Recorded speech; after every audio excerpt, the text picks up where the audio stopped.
What's going on, people? This is the Ghost of Highbury podcast. I'm your host, Anton Keith. Apologies for the slight delay.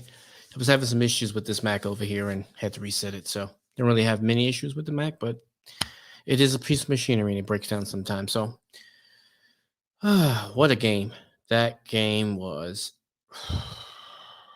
It took me some time. I didn't even know if I was going to do a live stream because I was so mad. I mean, it was one of those things where it was so early. I kind of watched it from my bed. I did suffer an injury earlier in the week, about 3 days ago. So I'm not moving around as spry as I usually am. And so I decided to watch that game from my bedroom. Usually I like to go downstairs because come down to the studio or something like that because I'm usually hollering, screaming, things like that. And, I just want you know, to have the place to do that without disturbing the rest of the family. But, it is what it is. And no, I could keep quiet the whole time, especially the whole first half. I actually ended up watching the whole game in my bed because it was just no excitement at all. I mean, we got peppered the entire time. And so I want to start off the stream with this. I First of all, if you pop in live at some point or you watch it when you're looking back and you want something to watch and you want to join the ghost, thank you for joining. Please like and subscribe. I'm trying to build I'm starting from scratch. So if you're watching this, pretty soon after it's either live or published, I'm trying to grow something here. I am Anton Keith. I am a US based gooner. And I don't see a lot of content coming out of the US talking about Arsenal. There is some, of course. I actually have some people relatively close to me who do, but not a lot. And so I wanted to put my own take on things. And so here we are. We had to go to Highbury and I called it that because um, we had a dream and we were sold a dream and we left our hallowed ground based on that dream. And as we stand today, we're not living up to what was promised to us. So therefore, I consider myself kind of a blast from the past, i.e., a ghost of Highbury, a ghost of the greatness where that is Arsenal Football Club. So let's start here. So I found this post. I was, on Twitter as everybody was, and, kind of just upset about, the way the game went. And I saw this, and it's from a guy named Ahmed. His tag is Ahmed91 Gooner. And he says, 2 years ago, Arsenal and Chelsea were both mid table and met in the Europa League final. Chelsea won. Chelsea sacked Sarri and Lampard since then and appointed Tuchel, who went on to win the Champions League and become Premier League contenders. We just, if you guys like me, just finished watching the Liverpool Chelsea game. That was a wild game. It ended 1-1, but they're up there. They went down to 10 men and held on. And you can see at the end of that game when the team came together, they kind of looked like a college basketball team or something, like every time they shoot a free throw or something like that, they all get into that huddle and they are, trying to keep each other motivated and focused on the task at hand. That's the way they look after they finished that game 1-1 because they knew that every game is precious. So he ends it with Arsenal sacked Emery, hired Arteta, spent 220 pounds more than any club, and now we are 19th in the table, or actually 20th. We're dead last. And so that leads me to why I named this live stream what I named it, which was why can't we put in a performance? I just don't understand why, for some reason, we are totally incapable of putting in performances. Now, I say that with a caveat because there are going to be people who bring up West Brom, but I'm going to shoot that a little bit of bail and say what those were. Number one, that wasn't their full strength squad, and they're in the championship, and we should be dusting them off.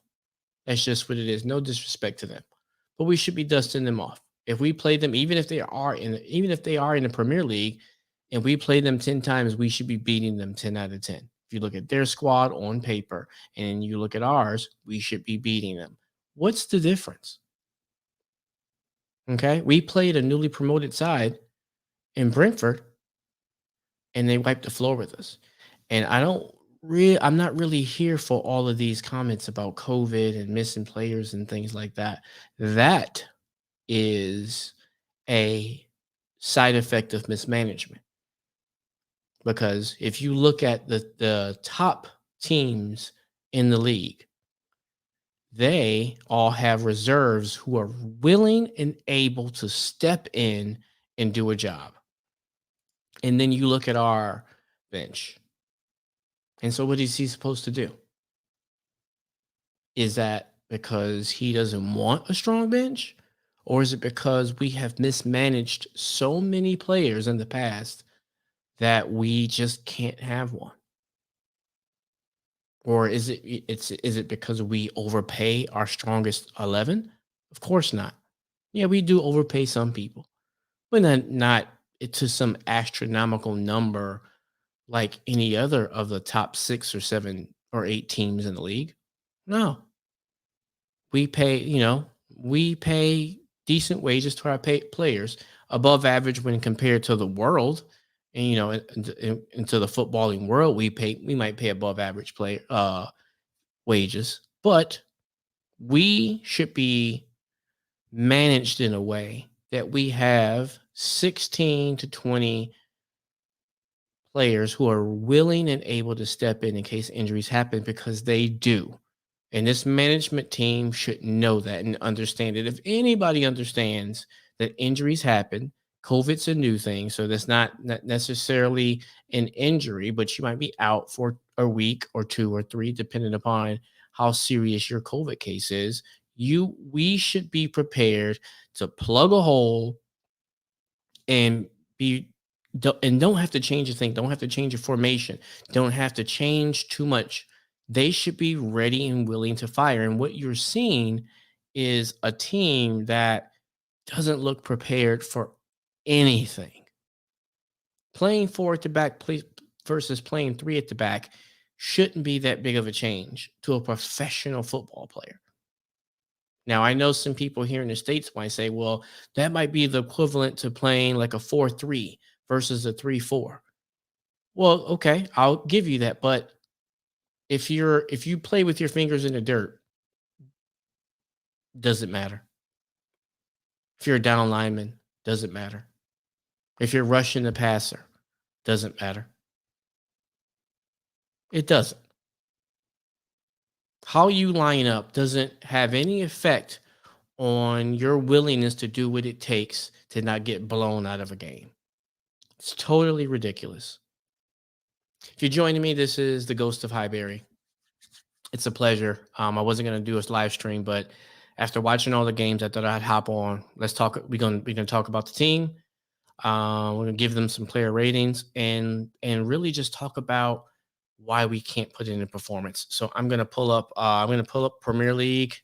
I'm going to pull up the lineup so you guys can take a look. I'm sure you saw it, and you were just as surprised as I was when you saw that lineup. And we really haven't heard anything, as to why he decided to do the things that he did. Because I mean, I was fiddling around with my TV. Like I said, I watched it from my bedroom, and I'm looking at the players that are on the pitch and their positioning. And I'm like, what is going on?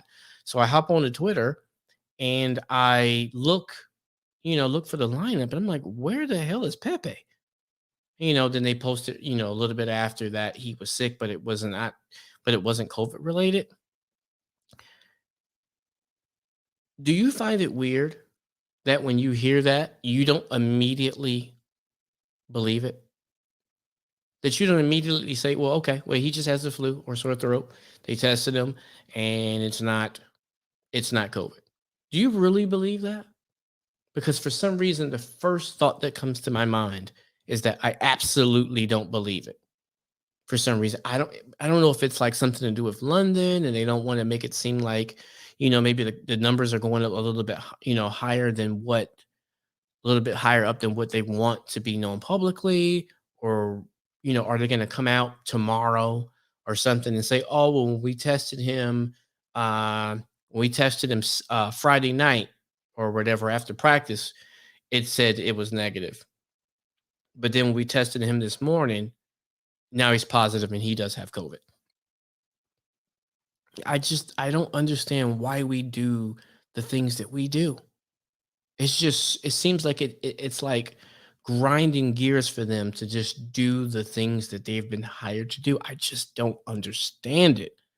Why they make decisions that they do. I It just baffles me, the things that they do. So let's take a look at the lineup. I'm going to share my screen here.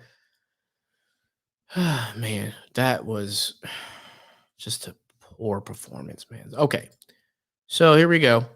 So we play five at the back, which is what, from what I saw online, a lot of people wanted to do because we didn't want to get battered. Right? That's what the narrative was.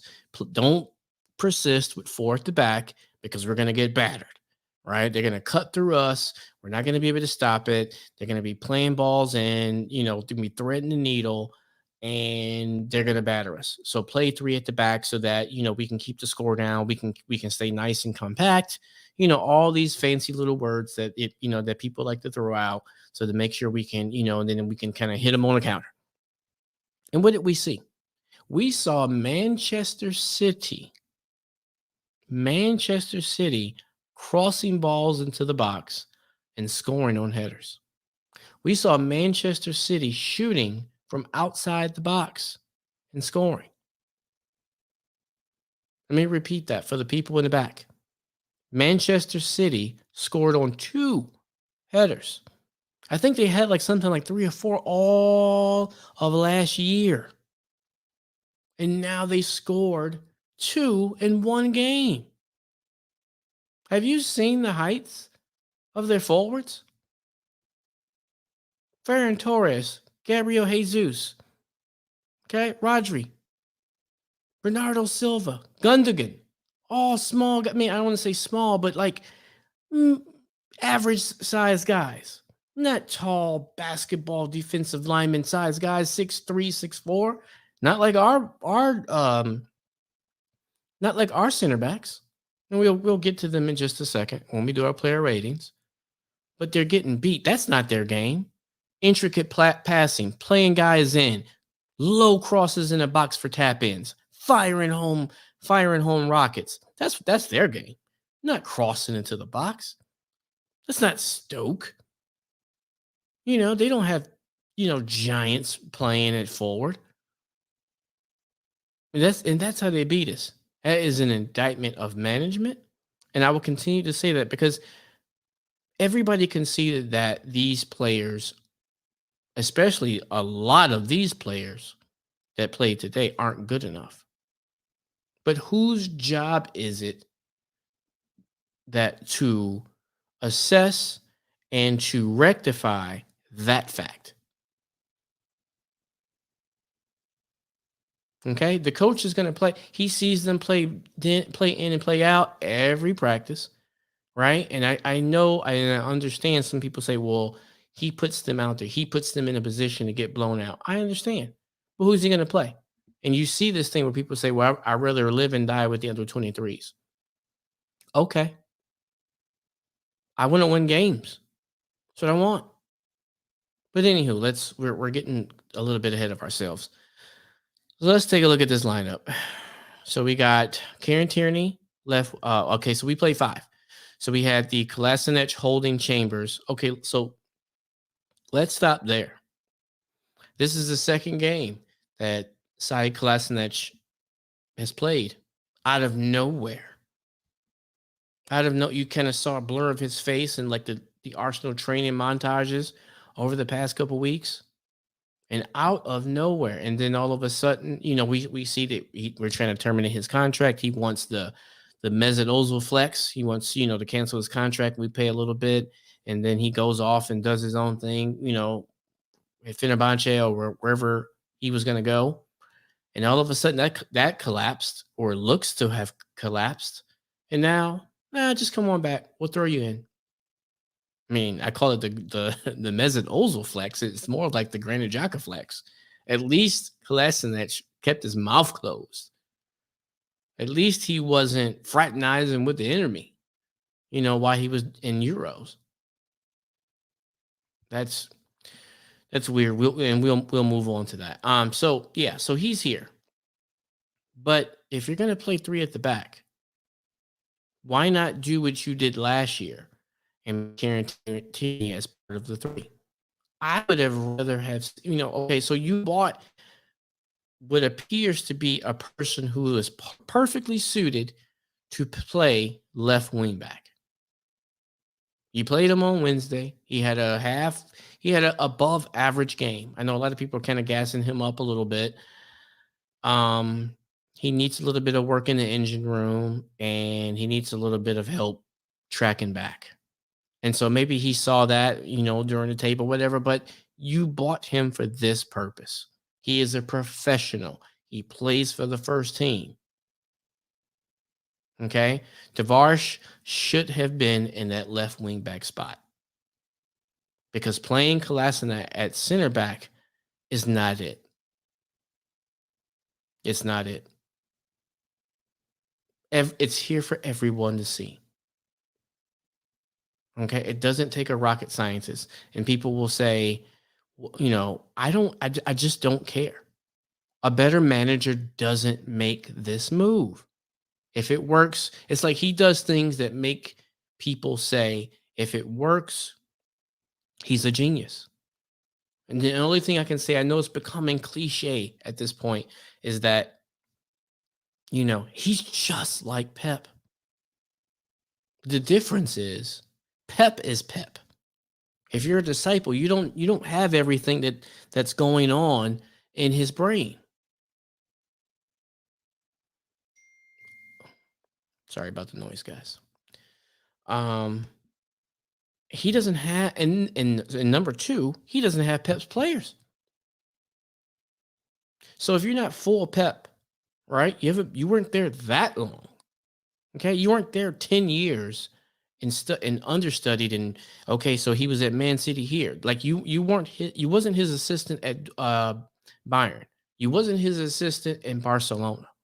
You won't be, well, you might be his assistant at his next job because he didn't renew his contract. You weren't there long enough. You won some things, right? But you weren't the person who was implementing that plan. So you're not him. So I get it. When you're around someone who's at the level that you're aspiring to be, a lot of their things will rub off on you. A lot of their ideas will rub off on you. But you know what happens? Better than, I would say, his plans on the pitch. I think that what makes Pep special is that he can quickly identify who can and who cannot implement those plans.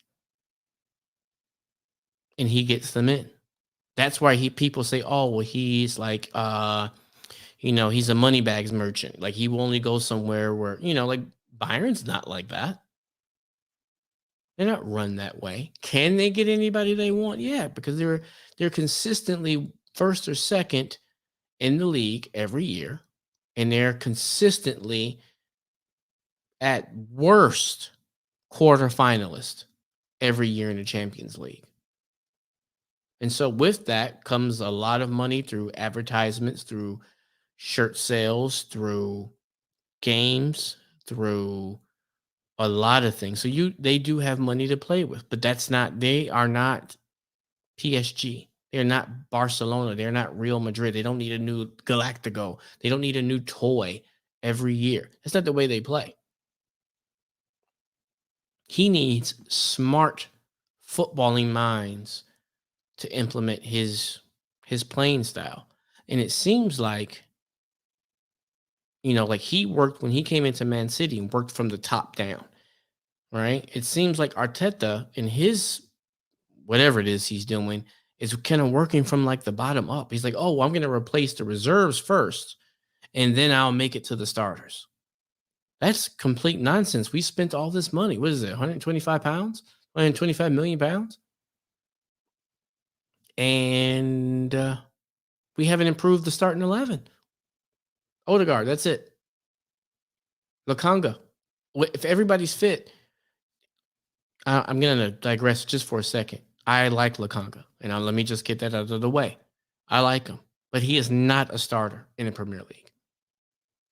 Where in the top four teams, Man City, Chelsea, Liverpool, and Man United, would Lukonga start? And that's the only criteria I'm using. Is he a good player? Yes. Does he have the potential to make it to, to another level? I would say so. I'll give him the benefit of the doubt. Sure. But right now, okay, and I'll add one small thing. Is he better than most central midfielders on this team? Yes, but that's in more of an again, that's an indictment on the management of the squad. He should be coming in, slotting in. Okay, you were in a smaller league. Now you're coming into one of the top 3 leagues in the world. Come in, learn. We'll get you some time here and there and get behind some ballers and see how you really do it in this league because it's fast, it's strong. You have to make quick decisions. And that's the way this league works. That's the way. That's the way soccer should be. That should be the way Martinelli, Balogun, Smith Rowe, all these guys who were quick to want to start in our league. And the fact of the matter is, none of them would start for Man City, Man United, Chelsea, or Liverpool. None of them. And I love them to death. I'm just like you guys when the wake. I mean, when the third kit came out, I got the fancy letter one with Soccer 7 on the back. So I'm not pooing any of our players, but we have to live in the land of reality. And the reality is, at this time, they aren't ready, or they shouldn't be forced to be ready to start week in, week out for a team that's supposed to be in the top 4 every single year and in the Champions League. It's been too soon, too fast, and you're wearing these kids out. You're putting too much on them.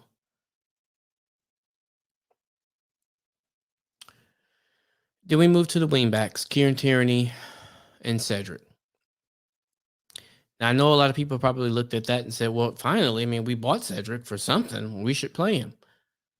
Let me tell you right now, Cedric ain't it. Some of these players who got contracts, I mean, do they have some I don't know, do they have like a like a hard drive or something somewhere with a bunch of info? Remember like on John Wick when he went to the Russian mobsters like to the bank to the church, and he had all like like, do you know what was down there, John? It was secrets and videos. Like, is there a vault of secrets that Arteta has with like that? Like some of these players. Why are you giving Cedric a 4-year contract? What has he done to earn that? Not a single thing. And I get it. I get it. Right? He's better than Bellerin. That's a very low bar to set. Bellerin's regression has been drastic. So saying you're better than him is like saying you could, I don't know, you can like outshoot my grandma or something like that. Like that's not saying a whole lot. And we saw it today. I saw some stats about him. He didn't do, I mean, he hit zeros for every measurable stat. It was just how amazingly bad he was. And keep this in mind. And I'm going to be honest with yourself. Did you see Man City move out of second gear? No. No. He was awful. Okay? We need a right back. Okay? If you want to keep one of them, keep Ainsley. Make him, and if he doesn't want to accept that, sell him. Sell him. But we need, at this point, it looks to be 2 right backs. because none of them outside of Ainsley, which who doesn't appear to give his all when he's in that position or just refuses to play. I don't know how that works. I'm not even going to pretend, right? Maybe when All or Nothing comes out, we'll see, right? But we don't have anybody who can play that position competently, and it's ridiculous for a club as big as Arsenal Football Club. It's totally ridiculous. I move on. So then we get this amazing idea of having two eights of Granit Xhaka and Odegaard. Okay, just because Martin Odegaard wears the number 8, just because he wears the number 8 doesn't mean that he is a number 8. He is a 10. But again, he should have Emil Smith Rowe's number. Now numbers are numbers, who cares, right? But you gassed ESR up like he was a legitimate 10. And I want him to succeed. But I don't need him to succeed right now. What I want for him this year is to play 37, 38 games, including like the cup games and things like that. I want him to play, okay, let's just say I want him to play in the 30s between the league, the cup games, well, that's all we got. The league and the cup games. And I want him to progress.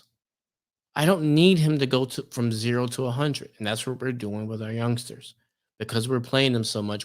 Playing comes with expectations, and right now it's too much on them. So we have Odegaard, who's playing an 8 as an 8 with Granit Xhaka. Somehow he's more mobile than Granit Xhaka is, and so we have that middle going on. And, Smith Rowe's kind of helping out a little bit every now and then. Bukayo Saka's helping out a little bit. But they didn't touch the ball at all. None of them. Like, we literally had no possession in the game at one point. I saw it was like 97% possession at one point. I saw that Rodri has had more possession than like our entire team, barring Leno. What kind of stats are these? It's ridiculous. And then we had Aubameyang up top, who we thought, okay, play Aubameyang up top. Things are back. I mean, he scored a hat trick against, the West Brom, I don't know, the West Brom U18s or whatever they were. A lot of those guys, that was their debuts. We beat who we beat. But you saw, here's what I took from that game. We saw on what we needed to see, which was under the right circumstances, not necessarily having to do with who we play, but under the right circumstances, meaning our team putting him in a position to win, which what we did in midweek, he still got it. Which is as a manager, that's all you need to know. Does he have it or does he not? Okay. Now, if he goes to West Brom and play it and drop a stinker, then we know that as well. But what did we see? We played him in. He was in positions where he needed to be. Yes, 2 of his goals were tap-ins, but you got to be there. And we've seen him miss tap-ins. So as much as we want to say, oh, well, 2 of them were tap-ins, anybody could have been there. Well, we've seen him be there and not hit him. And Wednesday, he hit him. And then he hit, his, I guess, for his Arsenal trademark goal where he comes in on his right foot and bends that thing top end. It's kind of like the bizarro world Pepe, because Pepe comes in and hits it on his left foot. And so what we learned that in the right circumstances, midfielders and whoever, people in the wing, playing him in, he can do the business. And what did you see? Did he even touch the ball today? Seriously, think back. Did you see him? We know we only had like 1 shot on goal. So he didn't touch the ball. So what's the use of playing him down the middle and putting him in a position to succeed if you're not even going to get him the ball? Now you can say, There's enough blame to go around for everybody. It's the management's responsibility to identify with the coach, and I'm just going to use coach and management team because in this instance, because the coach, I mean, I'm saying it in this instance, the management team to me, I'm assuming that's Edu and all those guys. Okay, the people responsible for bringing the management, the coach players, so he can implement his style, and that window is shut. Well, I don't know what he was doing because he was playing a lot of winger guys. I don't Chambers, Holding, Kolasinac, Leno. I mean, what are you doing here? Where are your guys? Because remember that was the rub. Wait, he needs these windows. He needs to get his guys in. He needs all this. Well, he didn't play his guys. Anywho, so yeah, we just let me go to the stats and show you guys.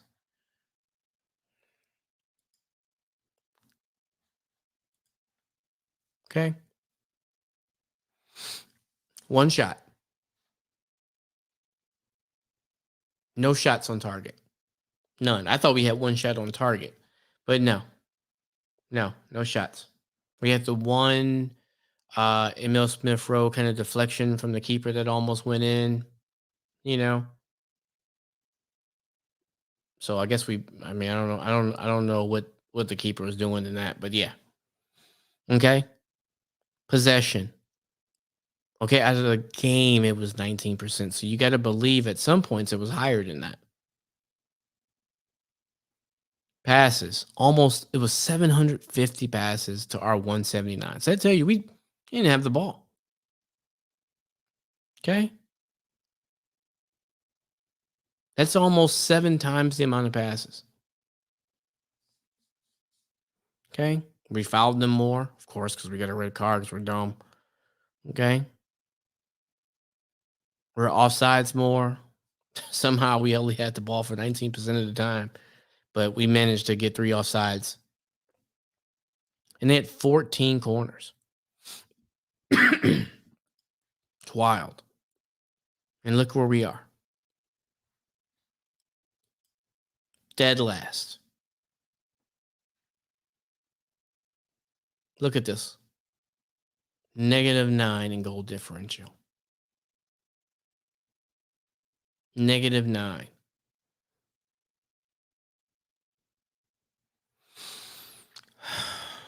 So yeah, that's the lineup. Actually, I mean, it's just wild. So let me know your thoughts. Let me know what you're thinking. Let's do the player ratings and yeah, let's do the player ratings. So Leno in goal. I think Leno was okay. I think that was probably a standard Leno game where, I mean, I think it was, I think it might have been one of the first 2 goals. I mean, he just doesn't command his box. But I'm not going to sit here and blame Leno for any of the of the goals. I mean, he has a terrible back 5 in front of him. He has 5 players behind him hanging out. I say hanging out because they weren't defending. I mean, they weren't hitting any balls away. I mean, seriously. I mean, how many short people are you gonna allow to hit? I mean, these passes weren't amazing. He's coming in from the box. Crosses coming in. Bullet headers and stuff like that. No, no, this is like rudimentary stuff. And no, and so I'm not gonna blame him. My standard rating is a 5. And I'll give him that. He didn't make any crazy mistakes where he jumped up in the air and completely missed the ball. He didn't get nutmegged. He didn't hold the ball for 8 seconds and cause a turnover or anything like that. But like surprisingly enough, he didn't do that because they had the ball a lot. So I'll give him a 5. Kieran Tierney. Um, he did okay. I'm Very concerned about his fitness level. I mean, not okay. I'm very concerned about his legs. I'll be very specific. I mean, he looks. I mean, I know he says this playing style. He runs himself into the ground. Well, can someone have a conversation with him and say, while I appreciate that, we actually need you here for 10 years. So could you not and spread some of that out? Because apparently, what your body wants, your I mean, what your brain wants, your body can't, your brain is writing a check that your body can't cash. Did decent. Could have been tighter on some of those crosses in the box. Don't really, I mean, this hands behind their back thing. I get why they do it, i.e., Reece James in the Man City, I mean, in the Liverpool Chelsea game. But it looks like sloppy defending, and I don't like it. So, cross that bridge when you get there. If you give up a free kick right there outside the box, then it's a free kick. But not defending properly is basically a free kick. So, um, yeah, I'm gonna give him a 4 because I just think the defending could a little bit been a little bit better for some of those entries into the box for goals. Say Kolasinac. Um, he is not a center back. I mean, do I need to send an inner office email to Arsenal and let them know? I mean, is it just me? Is it you? Is it just Arsenal Twitter that knows he's not a center back? I mean, seriously, what are we doing here? I mean, the decision making is absolutely just out of control. I've never seen a situation like this. Um, it's funny because he did okay considering the odds. He did well, considering everybody else that's back there. He did okay. Didn't get beat to like a shorty on the cross. Wasn't caught out of position. Ran. You know, I'm gonna give him a 4. Rob Holding. I see this debate, online where people are like, "Oh, he's not good enough, this and that. It's not his fault that that Arteta plays him. It's not his fault." And then remember the thing with Wenger. "Oh, it's not my fault. He didn't cost $50 million. Blah blah blah blah blah." Right? It's not a bad thing that whatever your skill level is, it's what it is. Okay? Not everybody can be Messi or Ronaldo. Not everybody can be Rafael Varane. Not everybody can be Thierry Henry. Okay? It's just the way it is. If you are valued at a high dollar amount as a player, it's because most times it's because you can live up to those expectations. So if you cost 2 million, maybe it's because somebody was good at their job and said, you know what, we can project this out. We don't see him being worth more than that at this particular time. Is he better than $2 million, worth $2 million? I would say yes. I would say yes. He's worth more than $2 million. But again, going on our criteria of being top four worthy, then the answer's got to be no.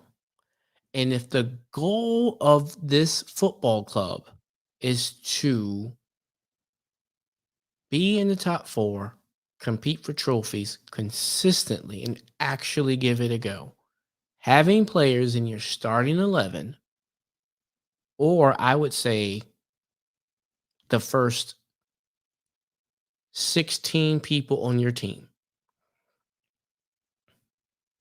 that can't step in to a top 8 team.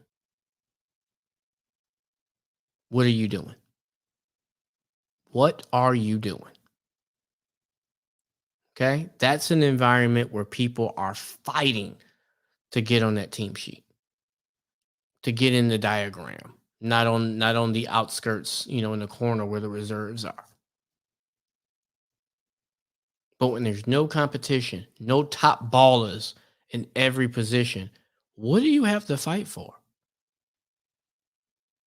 Just imagine if you're trying to get into a team and there was somebody just like you were a baller and there was somebody else just as good as you and on their day, maybe a little bit better on that team.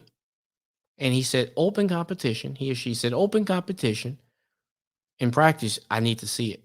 You got to, I mean, y'all better go after each other. I'm telling you, you better. And that's how I'm judging.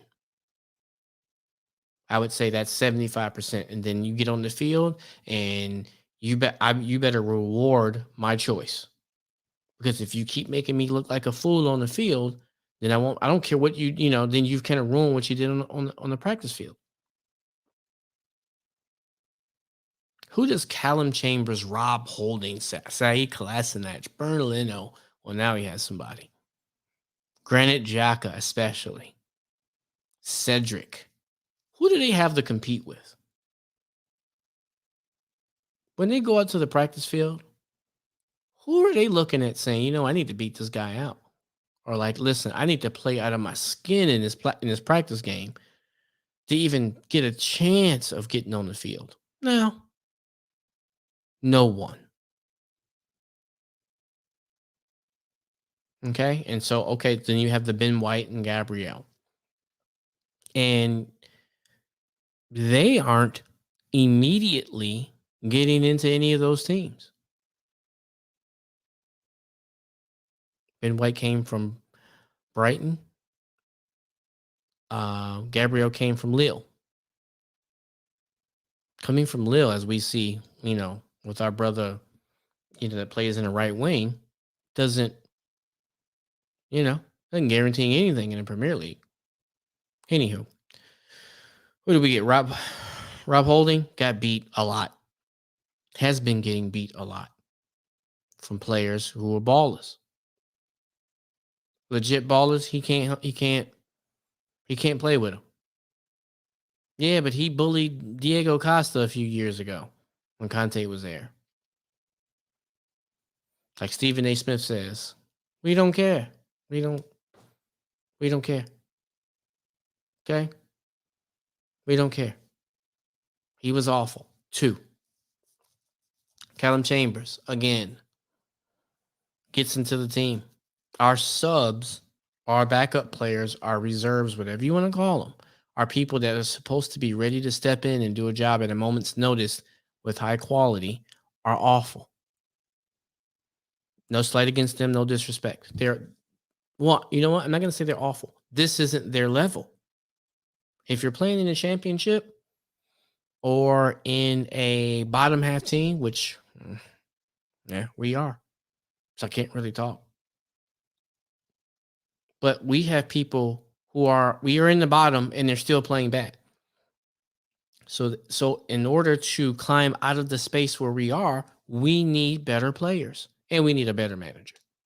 Let's get that out there.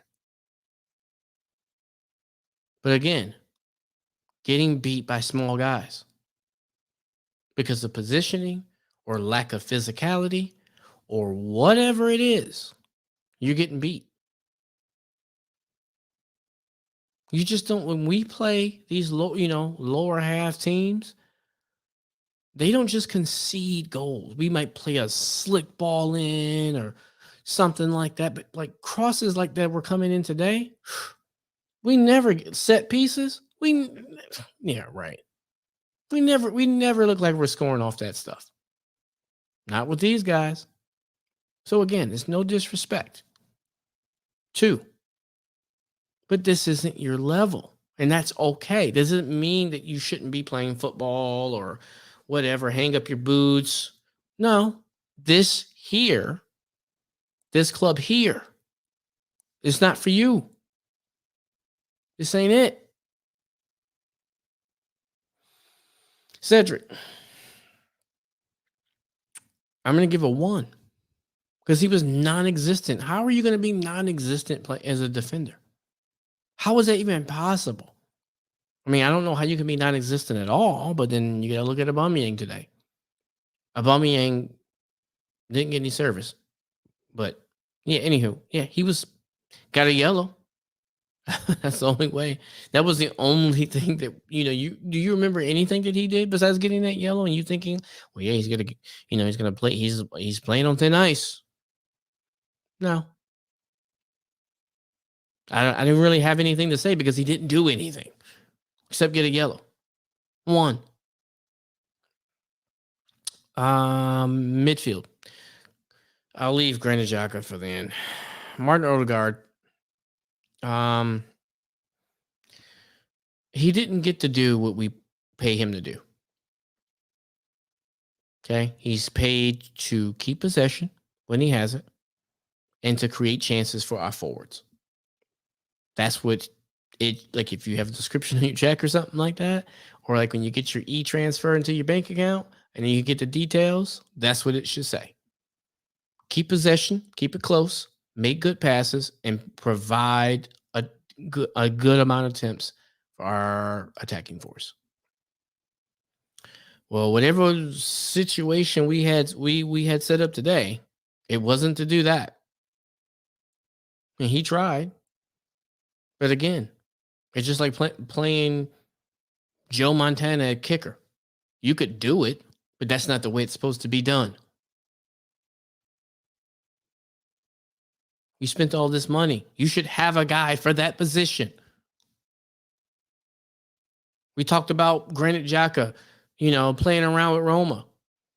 That's the same thing Basuma did to us. With all the photos and the Instagram and gently placing look what I got. I got a little package from my boy Pepe. And you know what I'm saying? I'm ready. And that's what he did to us all summer. And we all saw it. And we got gassed. And we were like, yo, get him in. We went to Brighton and got the wrong dude. As of now. We got the wrong guy. We should have bought him first. Now, granted, I understand because without Ben White, we have Gabriel.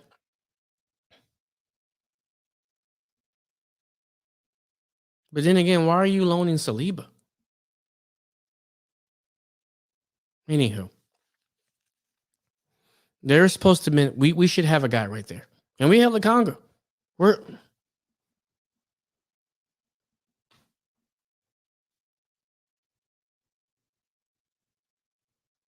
Fans have been saying that he's been arguably the MVP of the season so far.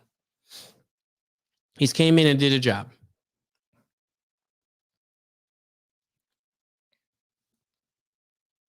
What are we doing? Where was he? Is he hurt? Does he secretly have COVID and we didn't? He was on the bench. Nothing. Did he need a break? Was he tired? You didn't think, I don't know, did you have to start Smith Rowe and Odegaard at the same time?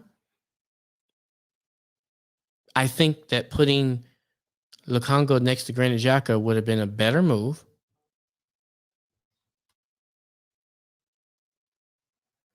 Hold on.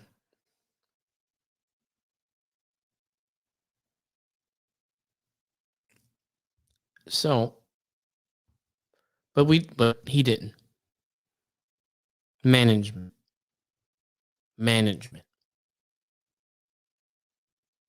You bought a guy. So he is a perfect example of what when I talk about starting, you're 16, he is a 16 guy. Something happens. You need a guy to step up and do a decent job so we don't collapse. He's it. He's young. He's ready to rock and roll. He's getting, he's integrating pretty fast. And we get in a situation. Do you put him in? Nah. Nah, he needs a break. Huh? The brother who was the captain of Anderlecht needs a break? Who probably played every game last year? Who just got named to the Belgian national team? That guy? He needs a break? Do me a favor. Knock it off. Knock it off with these mad management decisions. If he's hurt, say he's hurt. You don't do yourself any favors by making these mad decisions. I'm not saying do exactly as I do. I mean, as I say. But when you look at decisions, sometimes you can look at a thing and everybody can come to a consensus and say, that's not the right thing to do. But you want to be the smart guy in the room. You want to be the guy that says, you know what, when I saw it, I don't know what I was thinking, but hey, you are all the way up here and I'm just down here. And I didn't see it, but you know what? You're the manager and wow, I don't know how you see these things. You want to be that guy. That ain't it. Nah, bro. That ain't it. Stop it. I don't remember Martin Odegaard doing anything, but he didn't do anything bad. I mean, he got harassed a lot. He got the ball. Two guys came and bullied him off of it and lost the ball and tried. He ran.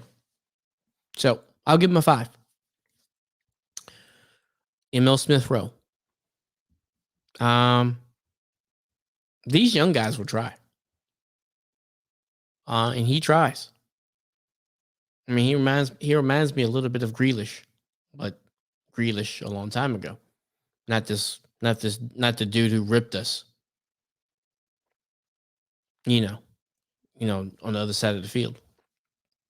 He did okay. But again, we're depending on him. We gave him the number 10 like he is the finished product and he's worth, 70, 80 million dollars and we're lucky to have him. We're treating him like that. No. He's another person. I need to see you. Nope. Play every game. That tells you your starting 16 ain't where it should be. 4. It wasn't great. Bukayo Saka. Now,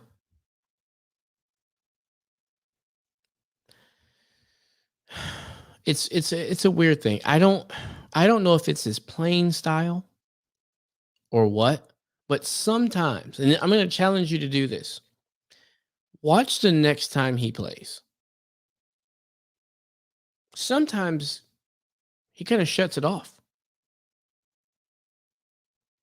I don't expect him to be running back and forth and this and that, but sometimes, like when we played Chelsea, no, he wasn't tracking back. No, I wouldn't, and I'm like, he wasn't helping on the left. Remember that? Balls were coming in, like, man, getting overran here. Where's that guy? Oh, he's hanging out in the middle of the field. I don't know. He could, you've seen all, the guys, on the other side of the pond. He's absolutely knackered.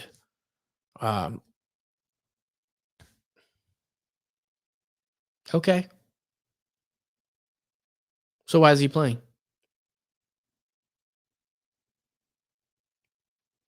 If he's exhausted, I mean, he had a long time to chill.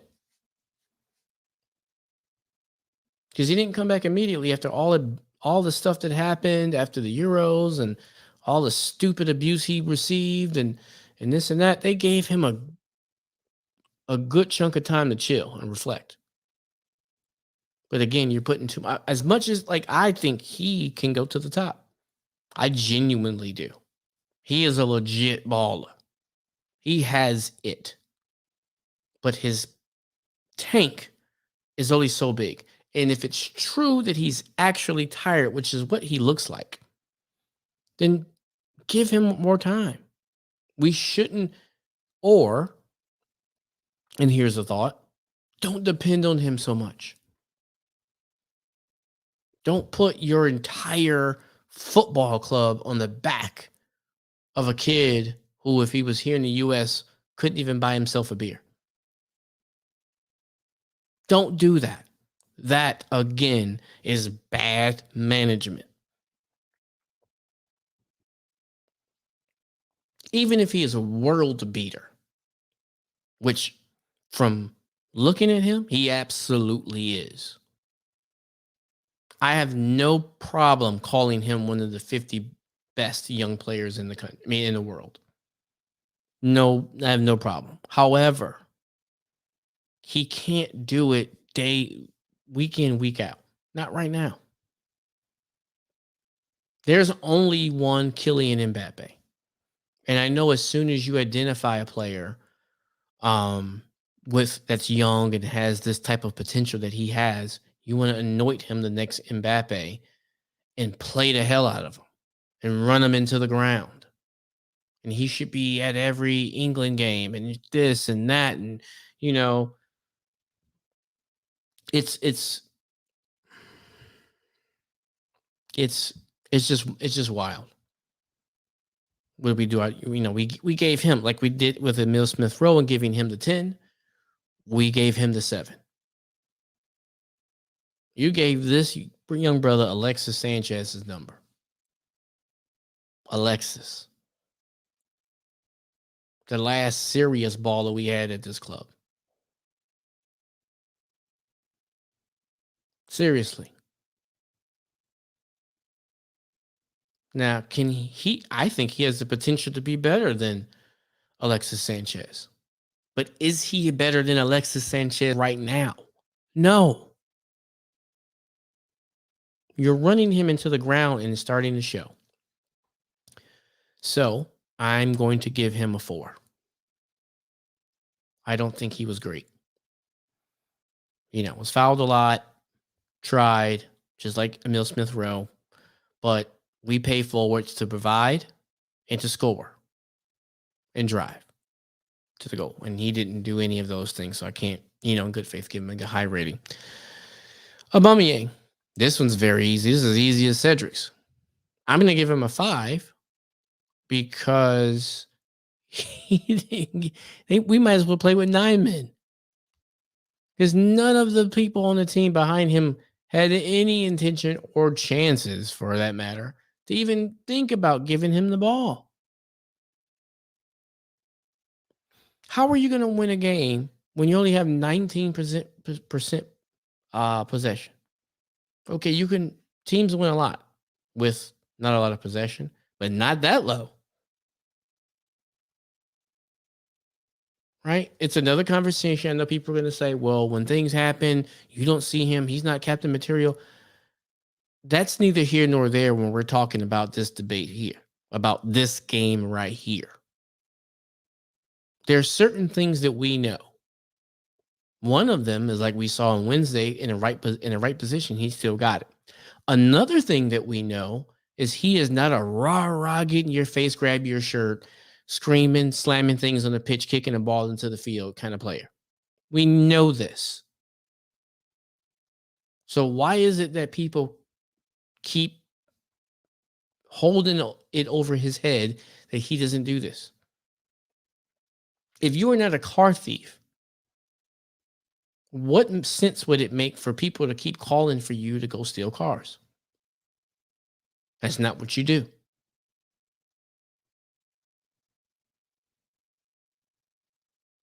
That shouldn't be a prerequisite of being a captain. Maybe it should be. I don't know. But that's not. I mean, he received it in not the greatest way. But now that he has it, like, Granit Xhaka did something to get it removed from him, and rightly so. But Aubameyang hasn't to this point. He might not have done what you want him to do, to like throw a chair around and this and that, right? But why is he at this football club? To receive the ball to his feet and to put that ball in the goal. And we saw on Wednesday, no matter who it is, take that out of your mind. You play him in, he's putting that ball in the net. He's shown you ever since he's come here. When we stopped providing for him, he stopped scoring. I don't want to hear that he's tired and he had malaria and COVID, because he didn't show any of that midweek. All of us were screaming on ESPN, play him in, play him in. They played him in, he banged it. The fact of the matter is, he's not being used or utilized the way he should be. So therefore, you decide that you don't want him to be the captain anymore. You want it to be Kieran Tierney. Kieran Tierney looks like his leg's going to break at any moment. So we're gonna go back to this thing where every time we have a captain, they get hurt, and our real captain's always on the bench or on the medical room table. We're gonna do that. We're gonna go back to that.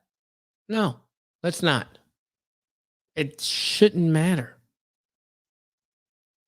I know we've had some outstanding captains, but that was then. Stop worrying about. I say that, and the show's called Ghost of Highbury, so it's kind of ironic. But but that was then. This is now. It shouldn't matter. Because if this brother was threading the needle and he was banging in goals, all of y'all, that's my captain. That's my captain. That's my captain, Captain PE. Captain Alba, blah, blah, blah, blah, blah. But now that you ain't threatening him, well, he ain't working. Come on. Y'all gotta be smarter than this. Anywho, so he gets a 5 because it wasn't that he didn't try. Cedric, I don't know what the deuce he was doing, but yes, he did nothing. And I'm not going to even touch the substitutes. I don't care. So let's talk about Granit Xhaka.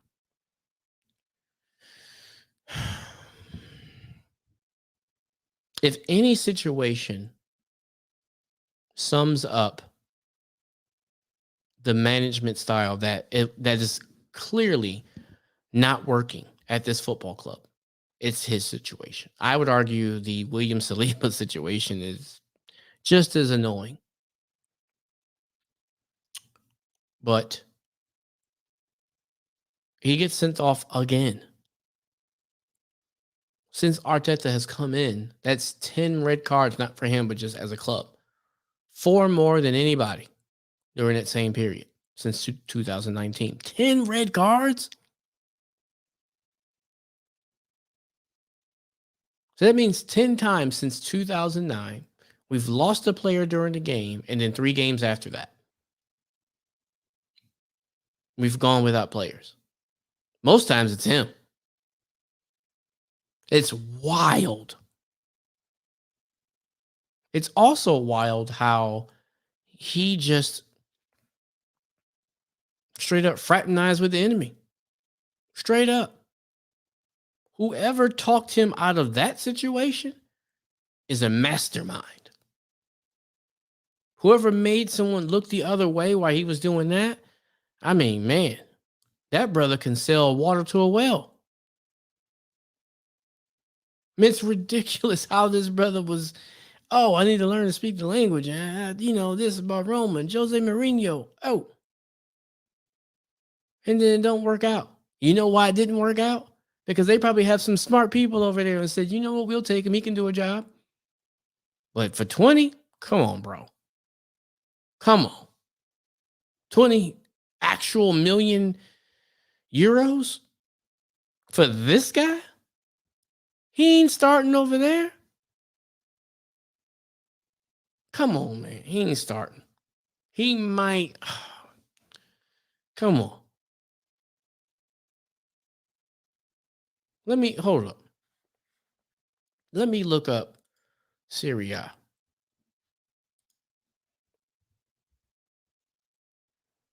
I don't think he's starting for any of their top 4.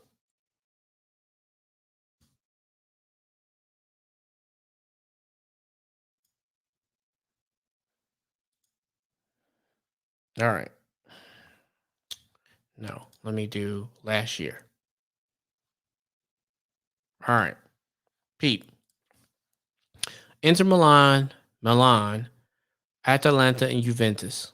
Napoli, Lazio. Um, Roma came in seventh.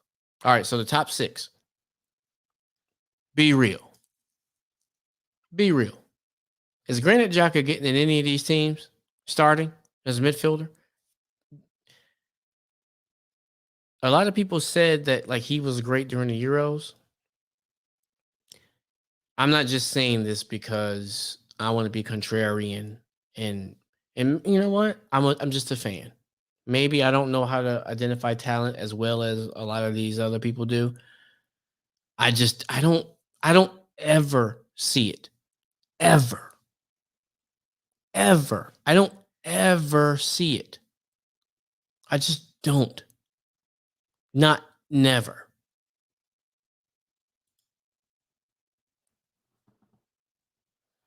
I don't ever see it in him. He ain't it. You know what? I didn't watch him because I don't watch most players outside of Arsenal. I like to watch other Premier League games every now and then, but that's like, when the Big Six clash, or maybe I'll catch a little bit if there's a player who's caught my eye. I might, let me see them. Okay, I don't want to just rely on YouTube compilations. I want to actually see him play live because those things can make people like Granit Xhaka go for a lot of money when in reality, game by game, they don't do a whole lot. I didn't watch him a lot when he was in Germany because why? Right? And remember, Conte was on the move. That's a player we knew. Sorry about that. That was a player we knew was a baller, legit baller. Had just won the league, came out of nowhere and won his team the league. A wall, small, but nonetheless didn't care about his size or anything like that. Legit balling. Sorry about that, out of focus. Um, yeah, and balled out. And so we should have got him, but nope. Again, mismanagement. Making payments FC. You want to be a big dog, you got to play how the big dogs play. I get it. We tradition FC, class and all this. That's not how people are moving now. We got to move different.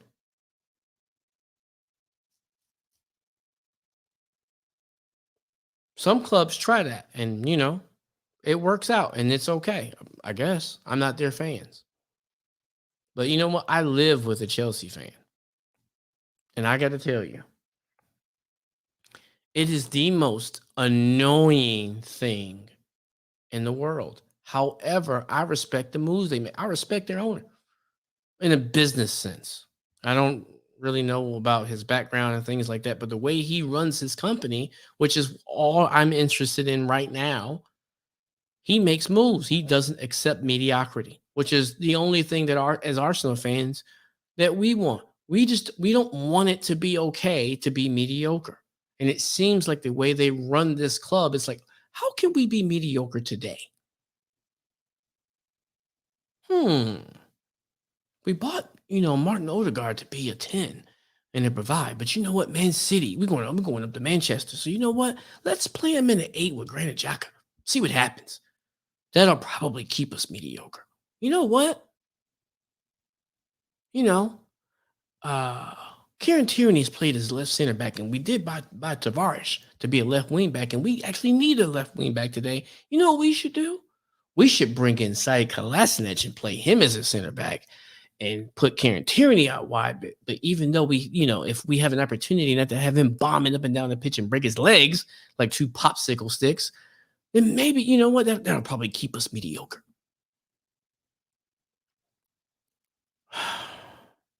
It's just unbelievable the management decisions that we make. And when you look at them in totality, the only thing that I can come up with is that we are trying to live in mediocrity. And I absolutely cannot stand it.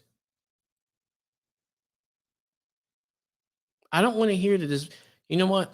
I was getting ready to say I don't want to hear that the owner doesn't spend money. Because what you did now sometimes the past matters. In this instance, the past matters. Because years on end, you should have spent money, and we wouldn't need this humongous overhaul. You could have piece by piece made good sound decisions, and that way you could have had a return on your investment. You could have bought smart. You could have had tons of shirt sales. You could have made sure that you were selling out every year and not just fudging numbers to make it seem like the Emirates is full. You could have made smart moves. People could have understood the process that you claim that you're going through, and we would move. We would understand. We're losing Wenger. But even before then, you could see things were on the decline. We were just holding on the top four. But the moves we make just aren't smart. So now we get to the coach, manager. Well, I don't want to disrespect my man.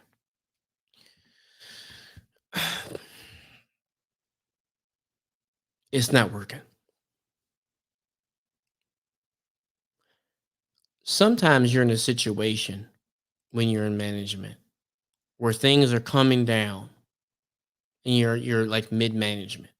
You ever have a supervisor who's like nice, but they have to be like the bearer of bad news because things are coming from up on high and they can't really do the things that they really want to do because of certain situations. And you, as like a line level employee, really, like, well, I know it's not your fault, bro.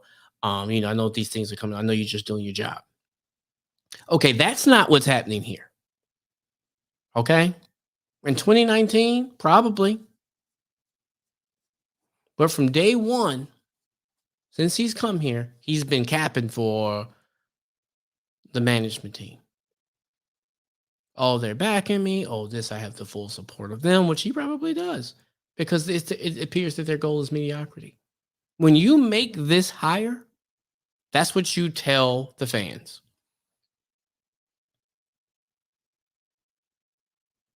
Okay.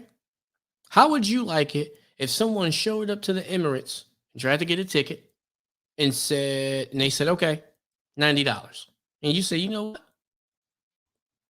Um, this team sucks.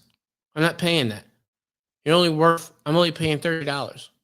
Would you say, no, that's how much it costs. If you want to pay it, you can come. If not, have a good one. That's what you would say because that's what it's worth.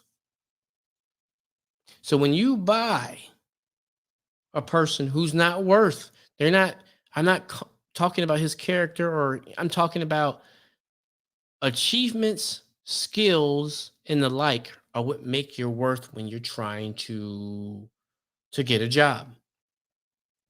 When you've done things that increases your profile, i.e., your marketing position, your pay position. When you hire a man who has never managed and has barely been an assistant manager for that effect, he had just retired 2 or 3 years ago.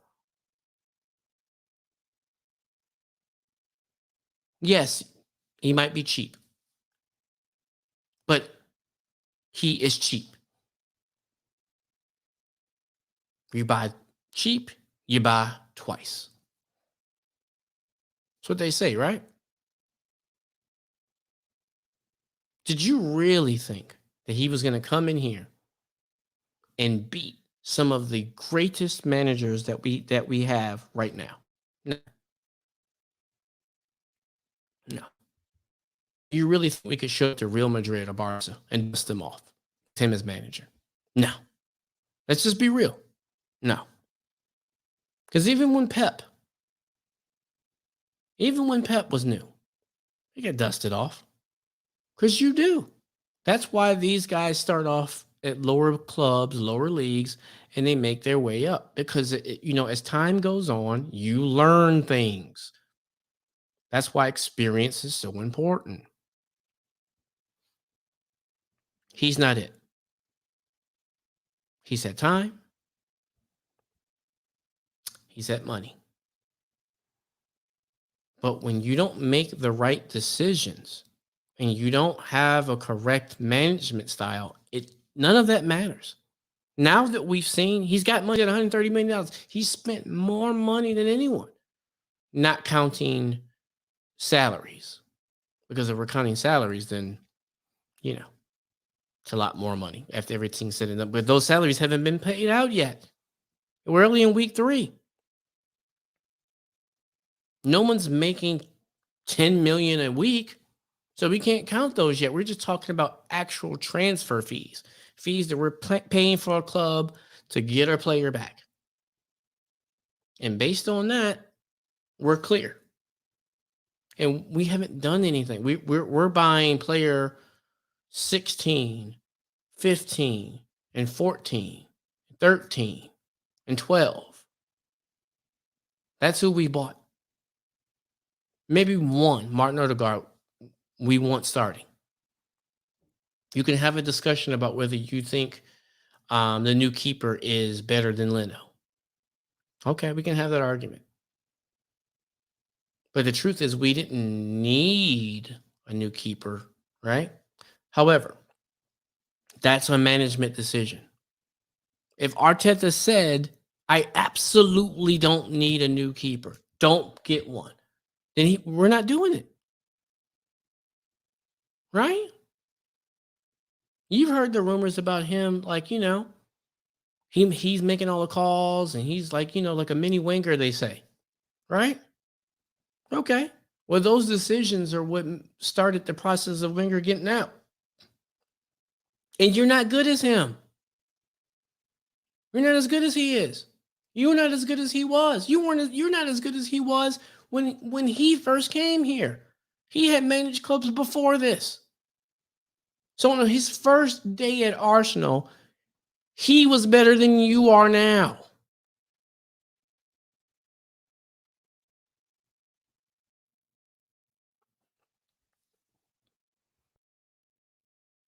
But you bought cheap.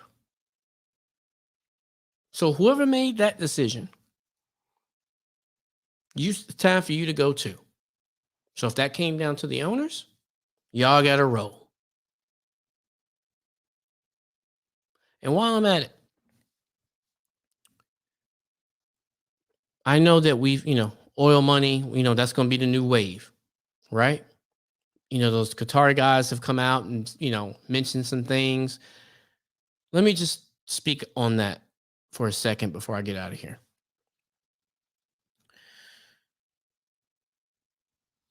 Ordinarily, that would have gassed me up. No pun intended.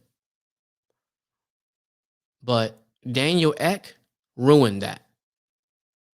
So here is where I am with that. Shut the hell up. Shut up. I don't want to hear, see none of y'all. I remember, because it wasn't that long ago. It was just a few months ago. We were talking about Daniel Ek and buying, and I'll step in, get the opportunity, blah, blah, blah. No, fam. You wasn't it. As Hugh Wizzy would say, you are a fraud. Now we got these brothers and they got money. But what I don't want is you see Arsenal Twitter melting down because we're going through something right now. We're seeing our management style running our team and our club into the ground. And I hear you come with your tweets. Get out of here, bro. Shut up if you want and buy the club. Write a check for $3 million, walk it over there and say, what's happening? And you know what? Then we can talk. But until then, you chiming in every time somebody score a goal. No, that ain't it. That ain't the way. I ain't having that. I ain't got time for that. We trying to get our club back together. So if you're not part of the solution, you part of the problem. So holla at your boy. Miss me with all that. I'm not trying to hear that. It's not your fault. A dude before you ruined it for you. So I had some time for him because I thought he was actually serious. And I have Spotify. I listen to it every day. I didn't even know who owned Spotify until he piped up. Now, here you come. This brother was only worth a few billion, maybe two or something like that, maybe a billion. I don't know. So he was going to have to generate some money, and he actually got the legends to come behind him and trick. You don't need anybody to come in. You got the money. So if you got the money and you're trying to do something, why are you talking? Why are you talking? Don't just talk about it. We got a saying over here. Don't talk about it. Be about it. Don't go on Twitter trying to gas us up and get us, let's try to see what the buzz is for us. No. We need somebody who's serious, who's not messing around with one of these, who's going to go down there, cash a check, and keep it moving. Make them sell. Do what Don Corleone said. Make him an offer he can't refuse. If you about that life. If you not, stop messing with me. We care about this club. We want to see it grow. I don't need you gassing me up in the back. I'm cool. I got enough people ranting. I mean, we got enough people who, want to mess with our emotions like that. I'm good. We had the brother from Africa. Chill. I don't need you either. You're going to do something, do something. I ain't got time for that. That's it. I'm going to jump off. I was here longer than I thought. So we did the player ratings. We'll jump on. We'll jump on Monday. And we will see what is going on at that point, because that'll be deadline day. I don't know if deadline day is Monday night going into Tuesday, or is it Tuesday going into Wednesday. We'll see. We'll do some, hopefully. I mean, I got to be real. I don't really care who's brought in. Will I like it? Yeah, if OR comes, right. If Basuma comes, I'll be happy. But not under this management style. You're gonna ruin them. They don't know what the hell they're doing. They don't know. We got evidence now. I low key wouldn't give him a dime. Like, I'm saving this money, But that's the problem. We're bringing somebody else in now. Because now they're gonna play. The new person's gonna play that game. I didn't sign these guys. These aren't my guys. I need my guys. So I'm gonna need another 300 million or 150 million, something like that. Now we playing this merry-go-round. And we talking M's here. We talking bags. We ain't talking about 50 grand or this or that. We talking M's. So we can't be wasting money like that, because we don't have money like that coming in. You see, they can't even Chelsea Arsenal. That's my dream. Like I said, I live with a Chelsea dude. I would love nothing better than to go over to England and watch a Chelsea Arsenal and watch us dust them off. They can't even sell out the game. They losing money. Do they care? Nope. Go buy. Hey, Arteta, go buy another bench guy. Gas the fans up a little bit. I bet you something comes out tomorrow. Oh, we done made bull for our war. Loan with the obligation. He's ours. He's our guy. What about a right back? What about somebody to play next to Partey when he comes back? Because he started practice yesterday. They said it. He back. So I'm sure it's going to take like another month before he actually plays. So I don't know. Right? Or we're going to rush him back and he's going to play next week, even though he just started. And we're going to play him the whole game and run him into the ground. And he's going to break again like he did last season. Remember that? So he's probably going to come back for the Tottenham game. Jesus. And break himself like he did last year in the Tottenham game. Anywho, I'm going to jump. Thank you so much for watching. The game was awful. It's boring. It always is. We'll move. We're not going nowhere. I know a lot of a lot of people are making jokes about being loaned out to other clubs and stuff. It's cool. I'm just, I'm here. I'm a glutton for punishment. I can take it. I just want to see. I just think that if we were ran better, brand wise, we're in a position to do great things. But we can't. But the way we are run, we're not going anywhere. So it's been real. Do me a favor. Follow me on Twitter. I'm at Highbury Ghosts US. Engage with me. I love to engage with you. I follow back everybody who's a gooner trying to grow the brand. And please like and subscribe. Tell your friends if this is something new. I haven't nailed down the time because I'm trying to find a time that's best for you guys. I have a lot of flexibility, and so I would really like if it's like later on in the evening, we can do that. But a lot of the US based gooners, I want to link with you guys. I do want to have you on the show.